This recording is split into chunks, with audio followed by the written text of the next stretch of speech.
ಏನಾಗಿದೆ, ಇನ್ನೂ ಯಾರು ಉಳಿದಿದ್ದಾರೆ ಯಾರು ಗೊತ್ತಿಲ್ಲ, ಅವರು PAN card, Aadhaar card, bank book, photo ಮತ್ತು ನಾಮಿನಿ.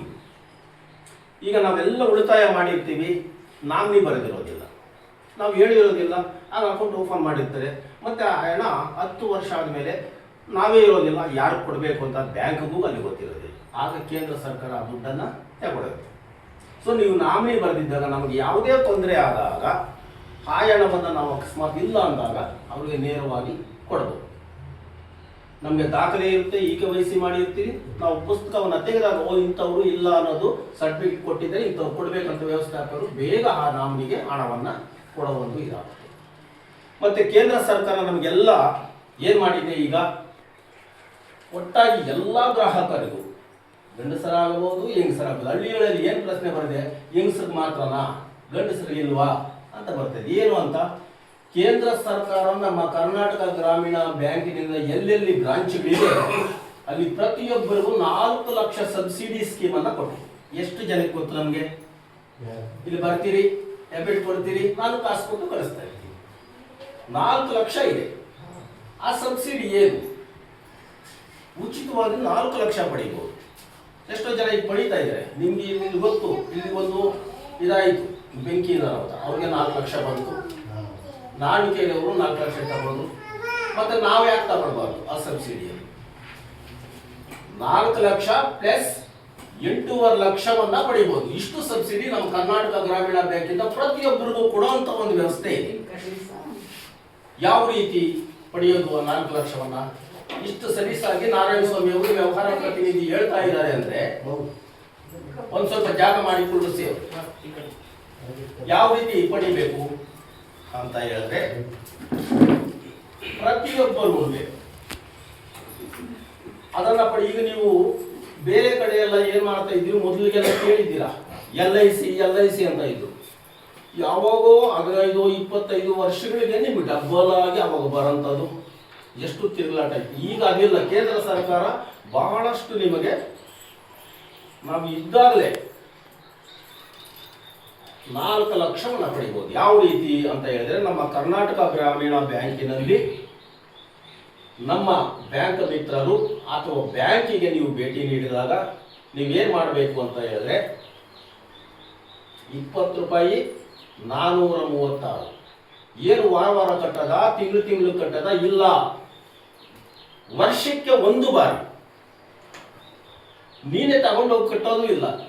ಆ ಫಾರಂ ಅನ್ನ ಕೇಳಿ ನೀವು ಮಾಡಿಸಿದ್ದರೆ ಬ್ಯಾಂಕ್ಗೆ ಆನ್ಲೈನ್ ಹಾಗೆ ಹೋಗುತ್ತೆ. 436 20.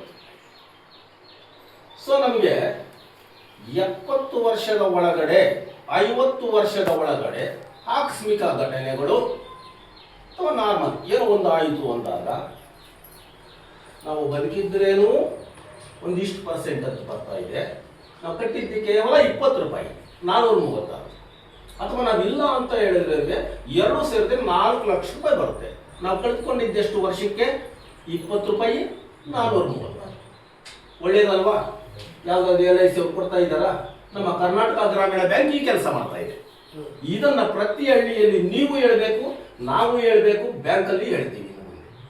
ಪ್ರತಿಯೊಬ್ಬರು ಇಲ್ಲ ಅಂದ್ರೆ ಬುಕ್ಕಲ್ಲಿ ಎಂಟ್ರಿ ಆಗಿದೆ ನೋಡಿ ಸರ್ 20 ರೂಪಾಯಿ 436 ಕಟ್ಟಾಗಿದೆಯಾ, ಆಗಿಲ್ಲ ಅಂದ್ರೆ ಮಾಡ್ಕೊಳ್ಳಿ ಸರ್, ನನ್ಗೆ ಇದೆಯಾ ಸರ್, ಮಾಡ್ಕೊಳ್ಳೋ ಅವಶ್ಯಕತೆ ಆಗುತ್ತೆ ಸರ್, ಅಥವಾ ಎರಡರಲ್ಲಿ ಒಂದಾದ್ರೂ ಮಾಡಿಸ್ಕೊಂಡ್ರೆ ನಮ್ಗೆ ಒಳ್ಳೆಯದು. ಬೇರೆ ಬೇರೆಯವರು ಏನೆಲ್ಲ ಹೇಳ್ತಾರೆ, LIC ನೀವು ಮಾಡಿ, ಹಿಂಗೆ ಮಾಡಿ, ಏನೆಲ್ಲ ತಿಳ್ತಾರೆ. ನಮ್ಗೇನು ಇಲ್ಲ. ನಿಮ್ಮ ಅಕೌಂಟ್ ಇದೆ, ಅಕೌಂಟಲ್ಲಿ ವರ್ಷಕ್ಕೆ 20 ರೂಪಾಯಿ ಹೋಗಲಿ, 436 ಹೋಗಲಿ, ಅಷ್ಟೇ. 4 ಲಕ್ಷ ರೂಪಾಯಿ. ಇನ್ನೊಂದು ಸಬ್ಸಿಡಿ ಯಾವುದಿದೆ? ಈಗ ನನಗೆ ಸುಮ್ಮನೆ ಹೇಳ್ತೀನಿ, 18 ವರ್ಷ. 18 ವರ್ಷ ಅಂದರೆ 60 ವರ್ಷದ ಆಗಬೇಕು ಅಂದರೆ 8.5 ಲಕ್ಷ ಬರುತ್ತೆ. ನನಗೆ 18 ವರ್ಷ, 60 ವರ್ಷ ಆಗಿಬಿಟ್ರೆ 8.5 ಲಕ್ಷ ಬರುತ್ತೆ. ಬೇಡ, 8.5 ಲಕ್ಷ ಒಂದೇ ಸರ್ತಿ 5,000 ರೂಪಾಯಿ ತಿಂಗಳು ತಗೊಳ್ಬೋದು. ಅದು ತಗೊಳ್ಬೋದು. ವಯಸ್ಸಾಗಿದೆ, ಓಲ್ಡ್ ಪೆನ್ಷನ್ ತಗೊಳ್ಬೋದು. ಈಗ ಒಬ್ಬ ಮಾಸ್ಟ್ರು, ಒಬ್ರು ಯಾವ ಸರ್ಕಾರಿದವರು, ನೀವೇ ಮಾತಾಡ್ಕೊಳ್ತೀರಿ, ಪಿಂಚಣಿ ಬರ್ತದೆ ಅವ್ರಿಗೆ ಏನಪ್ಪ ಅಂತೀವಿ. ಮತ್ತೆ ಮನೆಯಲ್ಲಿ ಸೇವೆ ಮಾಡುವಂತ ಮಹಿಳೆಗೆ ಪಿಂಚಣಿ ಯಾರು ಕೊಡೋದು? ಆ ರೈತನಿಗೆ ಯಾರು ಪಿಂಚಣಿ ಕೊಡೋದು? ಆದ್ರಿಂದನೇ ನಮ್ಮ ಕೇಂದ್ರ ಸರ್ಕಾರ ಏನ್ ಮಾಡಿದೆ, ಪ್ರತಿ ತಿಂಗಳು ಅವರು ಸಿಕ್ಲಿ ಪಿಂಚಣಿ 5,000 ಹೆಣ್ಣಾಗ್ಲಿ ಗಂಡಾಗ್ಲಿ 5,000 ಕೊಡಬೇಕು. ನನಗೇನೋ 5,000 ಬಂತು, 60 ವರ್ಷ ಆದ್ಮೇಲೆ ಬಂತು, ಒಂದು 5 ವರ್ಷ ಇದ್ದೆ ನಾನಿಲ್ಲ, ಮತ್ತೆ ಯಾರು ಕೊಡಬೇಕು? ಹೆಂಡತಿ ತಗೊಂತಾಳೆ ನನ್ನ ಸೇವೆಯನ್ನ, ನಿಲ್ಲಲ್ಲ, ಹೆಂಡತಿಗೂ 5,000. ಸೊ ಹೆಂಡತಿಗೂ ಇಲ್ಲ, ಏನ್ ಮಾಡೋದು? ನನ್ನ ಮಗ 8.5 ಲಕ್ಷ ಒಂದೇ ಸರಿ ತಗೊಳ್ಬಹುದು. ನೋಡಿ ಎಷ್ಟು ಚೆನ್ನಾಗಿದೆ ಸ್ಕೀಮ್ ಇದು. ಇಂಥ ಸಬ್ಸಿಡಿಗಳನ್ನ ನಾವು ಎಷ್ಟು ಜನ ಮಾಡಿಸ್ಕೊಂಡಿದ್ದೀವಿ, ನಮ್ಮ ಬುಕ್ಕಲ್ಲಿ ಇಲ್ಲ ಅನ್ನೋದನ್ನ ಪರೀಕ್ಷೆ ಮಾಡಿ ಈ 3 ಮಾಡಿಸ್ಕೊಳ್ಬೇಕು.